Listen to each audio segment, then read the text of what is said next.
எத்தனை பவுனுமா இருந்துச்சு? 50 பவுன் நகை இருந்துச்சு. 4 லட்சத்தி கல்யாணத்துக்காக வாங்கினது 4 லட்சத்தி 80,000 பணம் வச்சிருந்தோம். நான் ஒரு 50 பவுன் நகை வச்சிருந்தேன் சார். எதுவுமே இல்லை, ஒண்ணுமே இல்லை, பணமும் இல்லை, நகையும் இல்லை.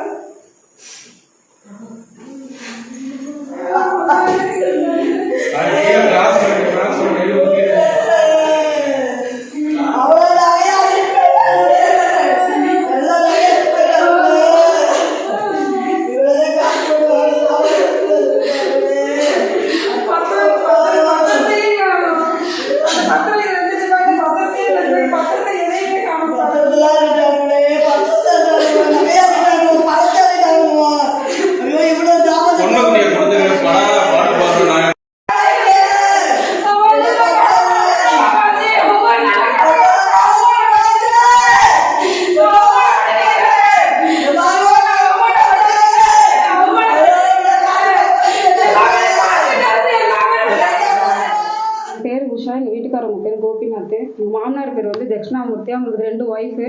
ஃபஸ்ட்டு தாரத்துக்கு வந்து பிறந்தவங்க தான் எங்கள் வீட்டுக்காரர் வந்து கோபிநாத். 2வது தாரத்துக்கு பிறந்தவங்க 2 பசங்க. அவங்க பேர் அசோக்குமார், வினோத்குமார். இவங்க வந்து கொஞ்சம் நாளாகவே பிரச்சனை பண்ணிகிட்டே இருக்கிறாங்க. எதுக்காக பிரச்சனை பண்ணுறாங்கன்னா, சொத்தை பிரித்து கொடு, இல்லைன்னா கொலை பண்ணிவிடுவேன், அப்படி இப்படின்னு சொல்லிட்டு மிரட்டிகிட்டே இருந்தாங்க சார். இப்போ நாங்கள் தனியாக வந்து தான் இந்த வீடு வாங்கி அங்கே இருக்க வேண்டாம், நீங்களே அந்த இடத்துல இருங்க அப்படின்னு சொல்லிட்டு தான் நாங்கள் இங்கே தனியாக வந்துட்டோம் சார்.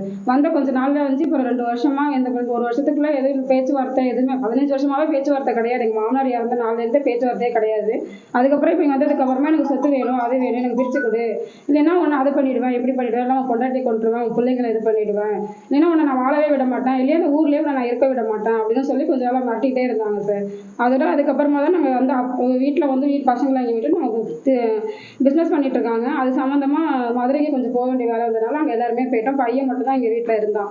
இப்போ இருக்கும் போது அவங்க வந்து திரும்பி வந்து உன் பையனை வந்து நான் கூட்டிகிட்டு போகிறேன், இடையில வந்து அவங்க சொத்தெல்லாம் நான் விற்றுட்டோம், நீ வந்து கையெழுத்து போட வரல அப்படின்னா கொஞ்சம் கொஞ்சமாக இருக்கிற சொத்தை நாங்களே விற்று எல்லாத்தையுமே காலி பண்ணிவிடுவோம், அதாவது நீங்கள் வந்து தான் ஆகணும்னு சொல்லிட்டு ஃபோன்லேயே பேசிகிட்டு இருந்தாங்க. ஒரு 2 மாதமாக ஃபோன்லேயே சண்டை நடந்துகிட்டே இருந்துச்சு.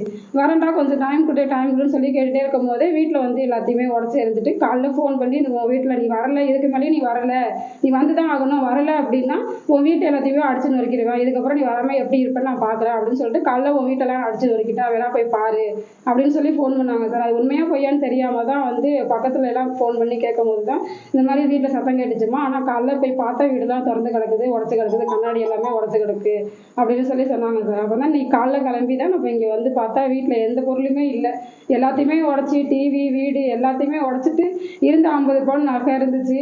நான் 4,80,000 பணம் வச்சுட்டு போயிருந்தோம், அதையும் எடுத்துகிட்டு போயிட்டாங்க. அப்புறம் சாமி ரூமில் இருந்த வெள்ளி குத்தவளுக்கு ஜாமி பூஜைக்கு வச்சுருந்த எல்லா ஜாமான் எல்லாமே பத்திரம், அதுக்கப்புறம் வீட்டில் உள்ள பத்திரம், அதாவது அவங்க இந்த இடத்து சம்மந்தமாக எங்கள் மாமனார் வீட்டு சொத்து சம்மந்தமாக பத்திரம்லாம் எங்கள்கிட்ட இருந்துச்சு.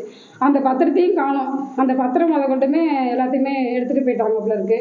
மிச்சம் இன்னும் என்ன எடுத்துகிட்டு போயிருக்காங்கன்னு பார்த்தா தான் சார் தெரியும்.